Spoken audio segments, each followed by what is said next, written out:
புரட்டாசி முதல் நாளில் வீட்டில் செய்ய வேண்டிய எளிய வழிபாட்டு முறைகளை பற்றி அறிய வேண்டுமா? அப்பொழுது இந்த பதிவை ஸ்கிப் செய்யாமல் பாருங்கள்.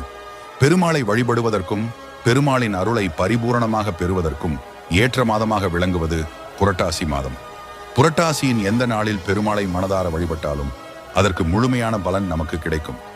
புரட்டாசி மாதத்தில் அனைத்து நாட்களும் விரதம் இருந்து பெருமாளை வழிபட ஏற்ற நாட்கள் என்றாலும் புரட்டாசி மாதத்தில் வரும் சனிக்கிழமைகள் பல மடங்கு அதிக பலன்களை நமக்கு தரக்கூடியவையாகும்.